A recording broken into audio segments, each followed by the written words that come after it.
Hi, I'm Sierra with All Things Aesthetics, and I'm thrilled to have Taylor Givens in attendance today. She's a nurse practitioner and aesthetic injector here in Atlanta. And Taylor, I will have you dive in.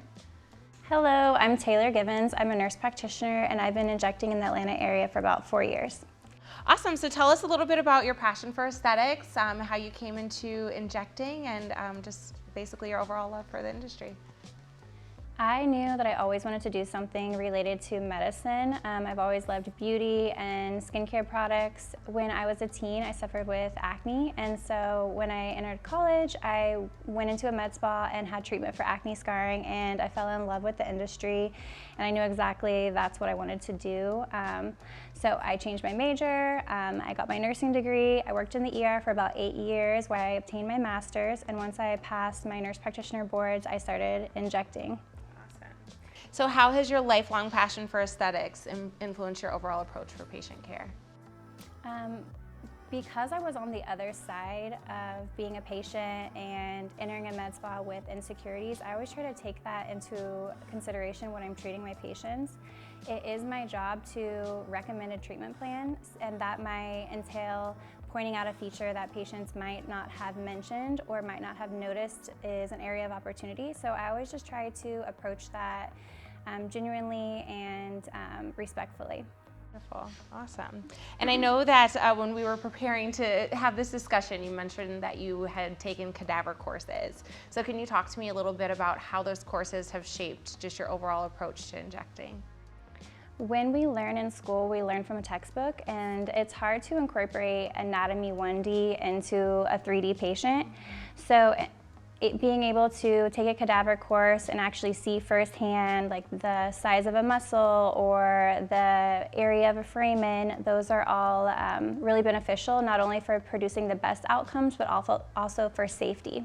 Definitely, awesome. And I've seen your work, your before and afters. It's clear that you have taken, the extra step and the extra time to really make sure that you are assessing each patient and giving them the best results. So I love that. Awesome. So I know that one of your key focuses is approaching the skin from the inside out. So I'd love to just highlight a few treatments that maybe some patients aren't familiar with yet. I know that you often discuss skin boosters and biostimulators. So can you talk about what those treatments are and the results that they yield? I like to think about treating the face with 5 different modalities. So we have our very common ones like our neuromodulators, which help relax muscles, our Botox and our Dysport. And then we have our dermal fillers like our Juvederm and our Restylane. And then we have biostimulators, which are my favorite category. They help to produce your own collagen naturally. And then skin boosters are a skin hydrator, and the last modality that we can use is our medical grade skincare. So really encompassing all 5 of those treatments together can give you the best overall results. Awesome. So in the context of just full facial balancing, how do you approach the face? And I know that you've mentioned that there have been times patients have even thanked you for giving them a different treatment than they initially came in for. So would love to hear how you just approach full facial balancing and how you go about determining the best treatment for a patient. So when I think about facial balancing, I think about creating harmony in the face and highlighting natural features. I like to think of the face as 3 sections. We have our top, middle, and lower third, and we want these to all be relatively the same size. So if a patient has a recessed chin or a smaller lower third, it's good to add length to that area and kind of create balance.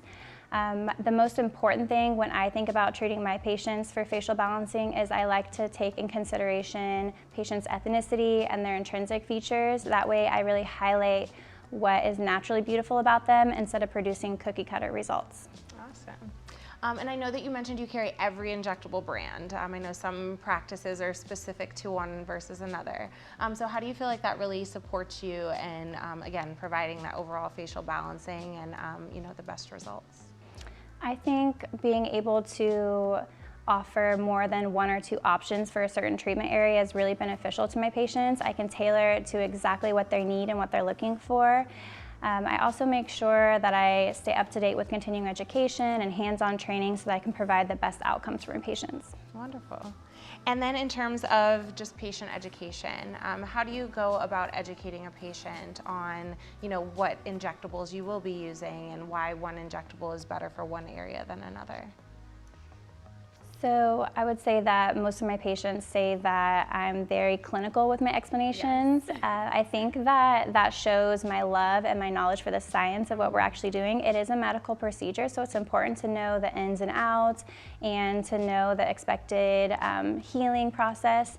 I also find that my younger generations, they really do really good about doing their homework and coming very educated to their appointments. So I love that patients do their due diligence ahead of time. Awesome. And then I know, again, we touched on patients thanking you for sometimes saying no. So in that instance, I guess, where have there been treatments where a patient has come in and asked for a service and then you offer them something different, and how did those results end up? So I'd say one common area of treatment is the lips. That's probably the most common area requested. If we have a weak chin and we produce fuller results in the lips, it actually make your jawline look less strong, your profile not as strong. So it's really important to look at the face as a whole. I also have told patients no, maybe wait a little bit longer, you don't need more filler right now, or you don't need the actual treatment area. And every time that I've done that, patients have been thankful for my honesty. Yeah, for sure. So with a strong focus and practice on caring from the skin from the inside out, would love to learn about some of your favorite skincare lines and products within those lines that you recommend the most. So I always recommend that my patients get on medical grade skincare. It's usually relatively the same price as a Sephora or your favorite celebrities line, but it has the science and the proven results behind it.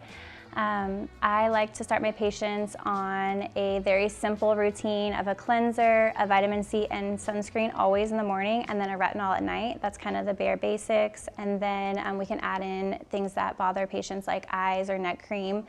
My favorite product lines, I have three favorite. I love SkinBetter Science. Their Alpha Ret Retinol is one of the best, and it doesn't create like the harsh redness or peeling that traditional retinols do, so about 95% of my patients can use that with no issues.